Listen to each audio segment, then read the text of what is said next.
This Angel Flight West mission was a scheduled trip from Oakland to San Luis Obispo on a Friday afternoon. For Peter, who was the command pilot, the trip began with a 1-hour drive from his house to the Salinas airport where his airplane is located. I was the mission assistant for the flight, and I'm based out of Palo Alto. So the first leg of the trip was flown from Salinas to Palo Alto where Peter picked me up. From there it was a short hop across the bay to pick up our passengers at Oakland International Airport. Teresa and her mother were waiting at Kaiser Air, one of the FBOs on the field, and we met our passengers for the first time. We helped our passengers onto the plane as final flight preparations were made for the expected 1 hour and 15-minute flight. At a busy international airport, it's often necessary to wait for takeoff clearance since the volume of air traffic is usually greater than the traffic at a more remote location. And Oakland Tower, Angel Flight 6 Yankee Victor, holding short of runway 27 right, ready for departure. Angel Flight 6 Yankee Victor, Oakland Tower, hold short, runway 27 right, awaiting release.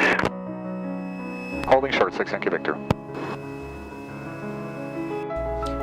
After a short wait, we receive our clearance to take our position on the active runway, and a short while later, we are airborne en route to San Luis Obispo. Angel Flight 6 Yankee Victor, runway 27 right, clear for takeoff, report established on a 310 degree heading. Clear for takeoff on 27 right and report established on 310 heading for Angel Flight 6 Yankee Victor.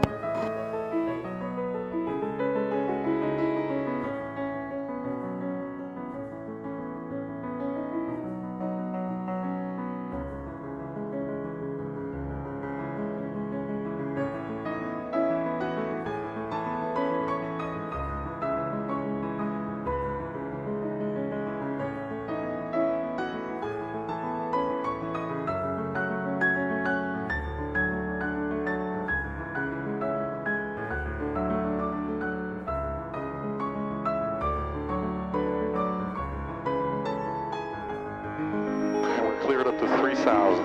Roger. THB 31 traffic on the upwind from 27 right, turning to a 310 degree heading is a Piper. Looking after traffic and safety. Thanks. Oakland Tower, November 124, Echo Pop, Union Island, 27 right. November 124, Echo Papa. The departure phase of the flight is routinely a very busy time for the command pilot. However, this is also a very important time to check in with the passengers to see if they're experiencing any discomfort. Fortunately, our passengers today were thoroughly enjoying the captivating views outside of the window.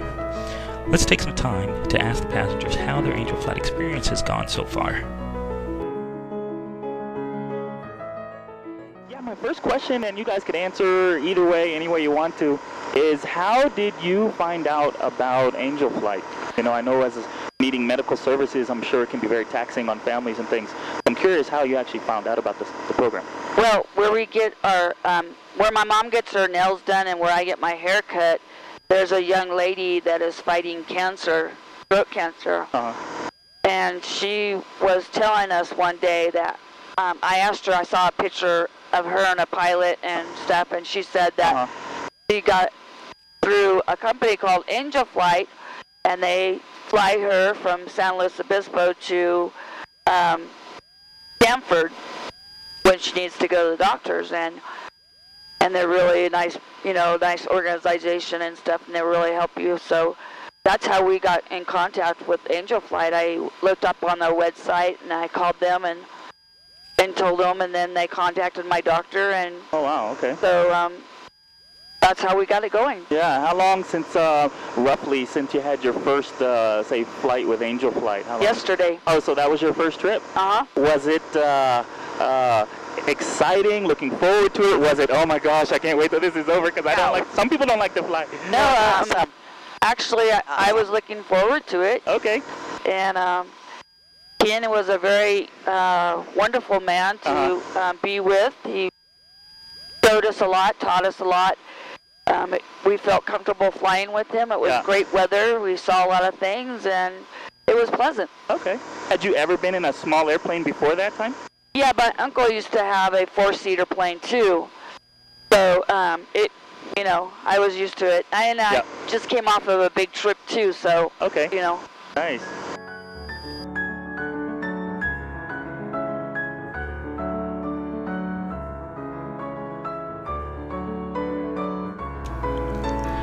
Every passenger is different, and every mission has a different set of needs and concerns that must be considered by the flight crew. With a mission assistant like myself, it becomes a matter of just delegating responsibility effectively between the pilot in command and the mission assistant. So with an added crew resource, it allows the pilot in command to focus exclusively on the flight duties, while any passenger needs can be addressed by the mission assistant.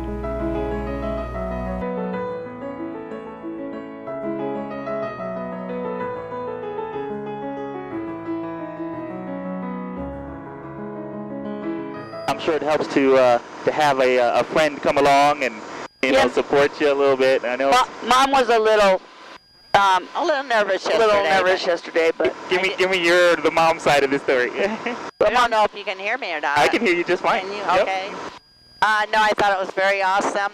Ken was a very sweet man. Talked as he went along and told us what was going on. Yeah, I thought it was great. That's encouraging. Yeah, very great. So far, this has been a very pleasant Angel Flight mission. And believe it or not, there's still a significant need to get the word out to people who don't know about the free services that Angel Flight provides. That's why stories like this are so important, because they help get the message out to people who need these services the most. Now, I know, getting to and from your appointments, that's probably the easy part, which is, the very least that we can do with Angel Flight. How would you encourage Angel Flight to maybe help get the word out, or do you know of other people that maybe don't know about Angel Flight, what we may be able to do to get them, the same services that you guys have enjoyed? I think the best way to get the word out is contact hospitals and doctors to let them know that there is an opportunity to get help for people that have to travel a long ways with medical assistance and stuff. Luckily, my doctor had kind of heard about them, but she didn't know much about the organization. So, but she said, call them, and I'd be willing to do whatever you need done to get signed up for it. And she did. So, and I was, like I told you, I have a couple of friends in Texas. And they have to drive a long ways just to go to their doctor. So I was telling them, I asked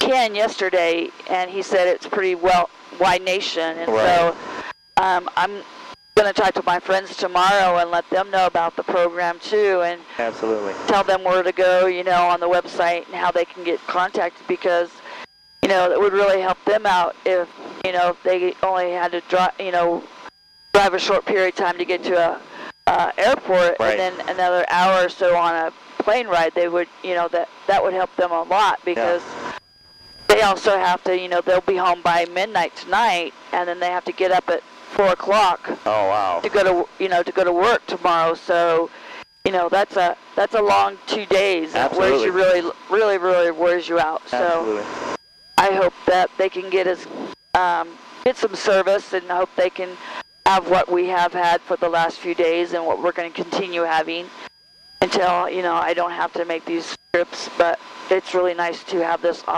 opportunity to people that will share their time and their planes with people that are sick.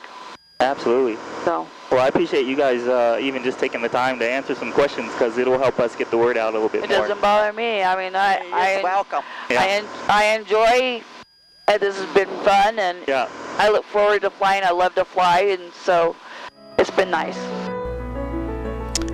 Well, we successfully dropped off our passengers, and a family member was there at the airport to meet them and drive them back home.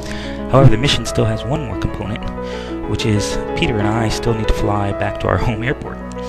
And with night falling, it was necessary to do an instrument approach back into Salinas, followed by a 1.5 hour drive back to Palo Alto Airport.